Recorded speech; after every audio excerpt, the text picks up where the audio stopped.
사람은 누구나 인생의 계획을 세우고 살아갑니다. 한 달의 계획, 1년의 계획, 일생의 계획을 세우시는 분들도 계시죠. 그 계획 안에 살아갑니다. 오늘 본문에 보면 사도 바울은 하나님의 복음을 전하기 위해서 선교 계획을 세웠다는 것을 알 수 있는데, 그 계획이 하나님의 뜻 안에서 이루어지기를 소망하고 있습니다. 잠언 16장 9절 말씀에 보면 여러분 잘 아시는 말씀이죠.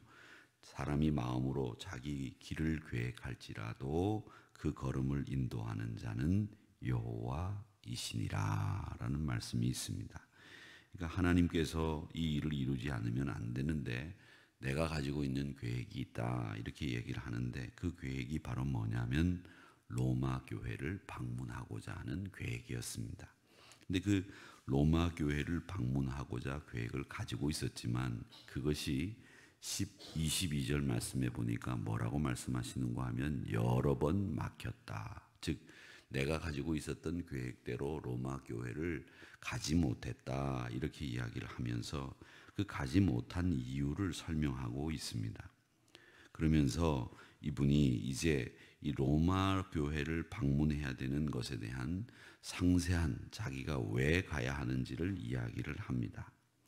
개척교회 만들기 위해서 애를 쓰고 복음을 전하다가 로마로 가려고 했던 뜻을 이루지 못했다고 했는데, 그런데 이 바울이 로마로 가려고 했던 것은 이 무슨 뜻을 가지고 가려고 했느냐? 이건 내 뜻이 아니다.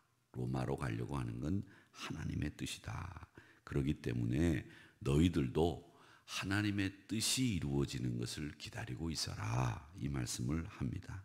23절에서부터 25절까지 말씀의 내용은 로마를 전도하고 로마 교회로 방문하려고 하는 그 계획을 어떻게 감당했으면 좋겠는지 그 실행에 대해서 소망을 이야기하고 있는데, 그 소망을 보니까 먼저는 이 지방에는 일할 곳이 없다. 내가 지금까지 교회를 위해서 봉사하고 충성을 다 했는데 이 지방에는 일할 곳이 없다.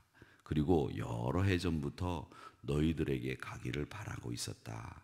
그리고 너희와 만나서 교제하고 싶었다. 전도 여행이 교회를 개척하는 것이 나에게는 그 자체가 성도들을 섬기는 일이다. 교회를 세우고 말씀을 증거하는 일이 너희를 섬기기 위함이니 이제 내가 그 일을 위해서 로마 교회로 가려고 한다. 이렇게 이야기를 합니다. 그러면서 바울 사도는 오늘 말씀에 보니까 말씀을 내가 세상 끝까지 가서 전하겠노라. 그래서 로마 교회 성도들을 만나서 교제하면서 위로를 받겠다. 그렇게 이야기를 하는데, 그 위로라고 하는 것은 친교라고 하는 것을 이야기합니다. 그 친교는 구체적으로 뭘 얘기하느냐면 예루살렘 교회가 기근이 들어서 굉장히 어렵거든요. 그 예루살렘 교회를 돕기 위한 모금을 연보를 했습니다. 그 연보를 가지고 예루살렘 교회로 가서 예루살렘 교회를 돕겠다라고 하는 이야기를 합니다. 26절에서부터 28절의 말씀에 보니까 마게도냐와 아가야 사람들이 예루살렘 성도 중에 가난한 자들을 위하여 기쁘게 얼마를 연보한 것, 그걸 이제 나누어 가지기 위해서 내가 예루살렘을 방문하겠다 이렇게 얘기를 하는데, 이 마게도냐 교회의 대표적인 교회는 어디냐면 빌립보 교회입니다. 이 빌립보 교회가 주동이 돼서 마게도냐 지역에 있는 성도들에게 예루살렘 교회가 어려우니 우리 십시일반으로 연보하자 해서 연보를 해서 모았고, 아가야 지방의 대표적인 교회가 어디냐면 고린도 교회입니다. 또 고린도 교회가 중심이 돼가지고 예루살렘 교회 가난한 성도들을 돕자 해서 연보들을 해가지고 이 마게도냐 교회와 아가야 교회들이 예루살렘의 모교회인 자신들의 그 모교회인 예루살렘 교회를 위해서 연보를 한 겁니다. 예루살렘 교회는 여러분이 아시는 것처럼 최초로 교회가 세워진 보시고 이 예루살렘 교회는 무엇보다도 자신들의 영적인 자산이기도 했기 때문에 그 교회가 어렵다라고 하는 이야기를 듣고서 자발적으로 연보를 해서 그 교회를 돕기로 했는데, 오늘 27절 말씀에 보면 저희가 기뻐서 하였거니 와 이렇게 돼 있어요. 그러니까 그 연보를 누가 하라고 시킨 게 아닙니다. 누가 하라고. 근데 요즘에는 하라고 해도 안 하죠. 하라고 해도 안 하지만 하라고 시킨 게 아니라 우리가 해야 되겠구나 이런 생각을 가지고 자발적으로 했다는 겁니다. 이렇게 해서 예루살렘 교회에 빚졌다라는 생각을 가지고 기뻐서 했는데, 저희들이 그들에게 빚진 자다라고 하는 이 말씀은 뭐냐면 예루살렘 교회를 위해서 우리가 마땅히 해야 될 일을 한 것인데 그들이 기쁨으로 그 일을 감당해서 이 말씀대로 우리가 살아가는 모습을 예루살렘 교회에 보여줬다는 겁니다. 이 빚진 것이 뭐냐? 예루살렘 교회는 이방 교회를 향해서 신령한 복음, 즉 예수 그리스도를 전했고, 이방 교회는 거기에 대해서 물질로 가난한 성도들을 위해 보답을 한 겁니다. 이게 바로 주고받는 원리입니다. 이 물질이 있는 분들은 물질을 가지고 가난한 사람들을 도울 수 있고, 또 가난한 분들은 그냥 도움만 받는다고 해서 될 일이 아니라 나는 그 도움을 준 분들을 위해서 열심히 성심껏 기도할 수 있다고 한다면 그게 주고받는 원리입니다. 항상 이 주고받는 원리가 잘 통해야 그 교제가 아름답게 일어나는 겁니다. 신령한 것을 가졌다고 한다면, 즉 영적인 것을 나눠 가졌으면 육적인 것으로 그들을 섬기는 것이 마땅하다. 너희들이 예루살렘 교회로부터 영적인 걸 받지 않았니? 그러니 너희들은 이제 육적인 것으로 그들을 섬겨라. 이런 말씀을 하면서 육과 영이 같이 주고받는 이런 이야기를 할 수 있습니다. 이 원리는 요즘에는 이제 교육자들과 교인 사이에도 적용할 수 있습니다. 교육자는 교인들에게 신령한 하나님의 말씀을 먹이는 사람들입니다. 교인들은 교육자에게 육신적인 면을 먹여주는 사람들이라고도 할 수 있습니다. 그렇게 서로 육신적인 것과 영적인 것을 잘 어루만지면서 서로 나누어주는 관계, 그것이 성도와 교육자의 관계, 또 성도와 성도들의 관계입니다. 조금은 우리가 지금은 경제력이 있으니까 경제력이 없는 성도들을 돌봐줄 수 있는 것, 그거 교회가 할 수 있는 일이죠. 또 경제력이 없는 성도들은 경제력이 있는 성도들을 위해서 기도해 줄 수 있는 일, 이건 부끄러운 게 아니에요. 내가 없어서 부끄러운 게 아니라 내가 기도할 수 있어서 자랑스러운 거예요. 그러니까 여러분, 경제력이 있다면 그 경제력으로 기쁘게 섬기고, 경제력이 없다면 영적인 것으로 또 기쁘게 섬기고, 이런 모습들이 교회에 있을 때에 그 교회가 제대로 주님의 친교를 하고 있는 교회다, 이렇게 이야기를 할 수 있겠습니다. 28절의 말씀에 보면 뭐라고 얘기했냐면, 내가 이 일을 마치고 이 열매를 그들에게 확증한 후에 너희에게 들렀다가 서바노로 가리라, 이런 말씀을 하는데, 이 일을 마친다는 말은 마게도냐 교회인 빌립보 교회, 아가야에 있는 고린도 교회가 연보한 헌금을 가지고 예루살렘에 가서 전달한 후에 너희들의 사랑이 있다라고 하는 것을 그들에게 확증시켜주고 난 뒤에, 그 열매를 그들에게 섬기고 나눠주고 난 뒤에 로마 교회의 성도들인 너희들에게로 들렀다가 그 다음에는 스페인으로 가려고 한다라고 하는 이야기가 28절의 말씀입니다.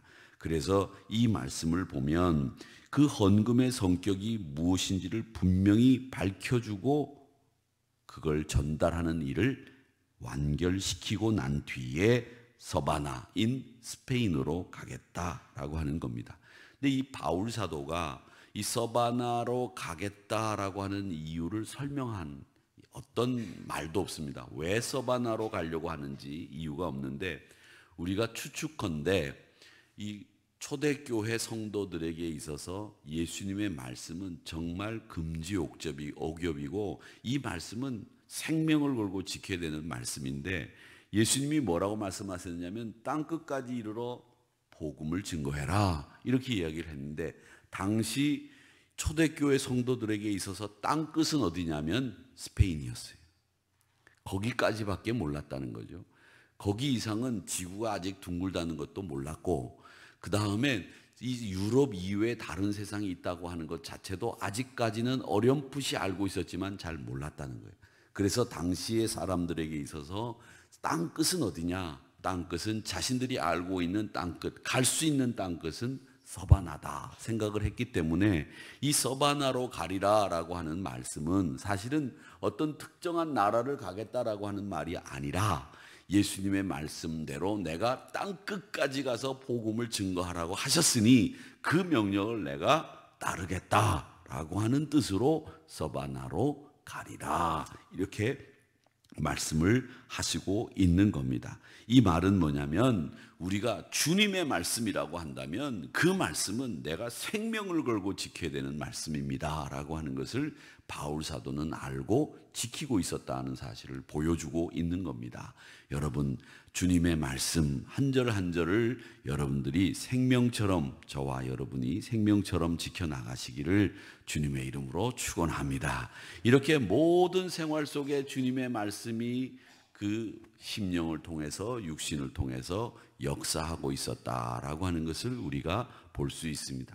요즘은 이제 성경책에, 제가 지금 이거 가지고 있는 성경책은 예배를 드릴 때에 그 이제 읽는 성경책인데, 제가 이 성경책도 보면은 예수님의 말씀은 붉은 글씨로 돼 있어요.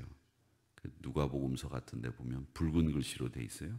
이 붉은 글씨로 된 성경이 예수님의 말씀을 붉은 글씨로 쓴 그 성경이 이제 나온 지가 한 15년 제가 어릴 때는 이런 성경이 없었고, 이제 붉은 글씨로 돼 있는 성경이 있는데, 이 붉은 글씨로 예수님의 말씀을 이렇게 적어 놓은 글 가운데는 또 어떤 것은 이거 예수님이 하신 말씀이 아닌데라고 하는 것이 좀 몇 가지가 있긴 하지만, 저는 이 붉은색으로 된 예수님의 말씀을 보면서 왜 이 붉은색으로 했을까라는 생각은 분명하지 않습니까? 이 말씀은 다른 말씀보다도 특히 우리가 잘 유념해서 지켜야 되는 말씀이기 때문에 붉은색으로 썼을 것이다 이렇게 이야기를 합니다. 그런데 또 부정적인 사람들도 있어요. 보면 꼭 이상하게 삐딱하게 보는 사람들이 있어요. 그런 사람들은 뭐냐면 이게 똑같이 다 하나님의 말씀인데 말이야, 어떤 건 붉은색으로 쓰고 어떤 건 까만색으로 쓰는 법이 어딨냐고, 다 하나님의 말씀은 다 똑같은 색으로 써야지 이렇게 얘기하는 분들도 있어요. 그런데 여러분, 그분이 어떤 사람이 이런 착안을 해서 붉은색으로 예수님의 말씀을 썼는지는 모르지만, 우리가 긍정적으로 본다면 우리에게 더 유념해서 예수님의 말씀을 보라는 뜻으로 붉은색으로 했겠지 이렇게 생각하는 게 정상적인 생각 아니겠습니까? 그러니까 우리가 이 예수님의 말씀이라면 항상 더 유념해서 이 서바나로 가리라고 하는 이 바울 사도의 강한 말씀 순종의 모습을 우리 모두가 다 배워나가시기를 주님의 이름으로 축원합니다. 마지막 절에 보니까 너희에게 나아갈 때에 그리스도의 충만한 복을 가지고 갈 줄을 아노라 이렇게 얘기하는데, 이 충만한 복이라고 하는 것이 뭐냐? 여러분, 충만한 복을 아셔야 됩니다. 이 충만한 복 중에 제일 큰 복은 뭐냐면 우리가 하나님의 자녀 되었음을 확인하고 그 자녀의 삶을 사는 게 충만한 복의 첫 번째입니다. 다른 게 아니에요. 내가 하나님의 자녀 됐다는 거, 창세기 12장의 말씀처럼 네가 복이 될지라라고 하는 말씀처럼 우리 존재 자체가 충만한 복의 모습은 하나님의 자녀 되었다고 하는 겁니다. 우리가 성도로 부르심을 받았다고 하는 것은 정말 큰 복 중의 복이다라고 하는 것을 아시기를 바랍니다. 그 다음에 또 충만한 복이 두 번째는 뭐가 있느냐면, 우리가 좋은 말, 세상에서 가장 유익한 말을 할 수 있게 됐어요. 그게 뭐냐? 예수님이 그리스도이십니다. 예수님이 우리의 구세주이십니다. 예수님 믿으세요. 이 말처럼 복된 말이 없는데 그 말을 할 수 있게 된 것이 우리에게는 가장 충만한 복이라는 거예요. 여러분 기억하시기 바랍니다. 나에게 제일 충만한 복은 뭐냐? 하나님의 성도, 자녀 되었다는 거, 내가 이 세상에서 가장 좋은 말 할 수 있게 됐다는 거, 그게 바로 우리에게는 가장 큰 복이고, 그 다음에 여러분, 복 중에 복은 뭐냐? 우리가 샬롬, 평안의 사람이 됐다는 거예요. 믿음으로 살아가는 사람들은 이 평안을 가지고 살게 됐다는 것을 잊지 마시기를 바랍니다. 그래서 내가 그리스도를 구주로 고백할 수 있게 됐고, 성도가 됐고, 그 다음에 우리가 샬롬을 누리게 됐다고 하는 이것은 누구도 뺏어갈 수 없는 복이에요. 그건 누가 뺏어갈 수 없지 않습니까? 누가 은행에서도 가져갈 수도 없고 빚쟁이가 가져갈 수도 없고 누구도 가져갈 수 없는 거예요. 여러분 것만입니다. 여러분의 것이에요. 그러니까 내가 성도 되었고, 내가 하나님의 자녀 되었고, 내가 좋은 말 할 수 있는 이런 복을 누리고 있게 됐으니, 오 주여, 이 좋은 말 할 수 있는 이 축복을 마음껏 사용할 수 있도록 도와주세요. 내가 하나님의 자녀인 것을 마음껏 즐기게 해주세요. 내가 샬롬 할 수 있는 것을 하나님 감사합니다. 이렇게 사는 것이 바로 이 충만한 복의 원래 모습이다 라고 하는 것을 아시고, 이 충만한 복을 가지고 살아가시는 여러분이 되시기를 주님의 이름으로 축원합니다. 29절 마지막에 보면 아노라 이렇게 끝나고 있습니다. 너희에게 나아갈 때에 그리스도의 충만한 복을 가지고 갈 줄을 아노라 이렇게 얘기를 하죠. 이 아노라라고 하는 말씀은 내가 언젠가는 로마에 가는데 그 시간과 기약에 대해서는 하나님의 뜻이 있기 때문에 내가 정확히 말할 수는 없지만, 가는 날 예수님께서 나에게 충만한 복을 우리에게 주셔서 너희들에게 나눠주고 즐겁고 행복하게 교제 나눌 수 있을 것을 나는 확신하노라, 이런 말씀을 하고 있는 겁니다. 우리 사랑하는 성도 여러분, 누구에게나 이렇게 충만한 복을 나눠줄 줄 아는 성도님들이 되시고, 여러분들이 그 복을 나눠줄 수 있다라고 하는 것을 아시기 바랍니다. 오늘도 하나님의 자녀라고 하는 충만한 복을 누리시고, 이 세상에서 가장 좋은 말인 예수님이 구주이십니다. 예수 믿으면 복 받습니다. 예수님이 우리의 가장 큰 기쁨입니다. 이런 말들을 할 수 있는 복을 마음껏 누리시면서 정말 평강의 삶을 살아가는 오늘 하루가 되시기를 주님의 이름으로 축원합니다. 이 충만한 복의 주인공들이 되시기를 바랍니다. 이렇게 얘기하면, 목사님 그래도 지금 당장 먹을 게 없는데, 이렇게 얘기하면 안 되는 거예요. 여러분, 소유는 복이 아니에요. 그건 은사란 말이죠. 어떤 사람에게 주시기도 하고 어떤 사람에게는 주시지도 않는 은사예요. 그건 복이 아니에요. 그러니까 하나님께서 이 물질의 복을 물론 말씀하지 않으신 건 아니지만, 그건 은사이기 때문에 없는 사람도 있고 있는 사람도 있어요. 근데 없다고 해서 나는 복이 없다 이러면 그건 하나님의 복을 발로 뻥 차는 사람이고 신앙생활을 잘못하는 사람이에요. 그러니까 여러분, 빌기는 여러분 모두가 복이 됐다고 하는 사실을 잊지 마시기를 축원합니다. 그 충만한 복을 가지고 나아가는 바울 사도의 모습이 여러분의 모습이 되시기를 주님의 이름으로 축원합니다. 아버지 하나님 고맙습니다.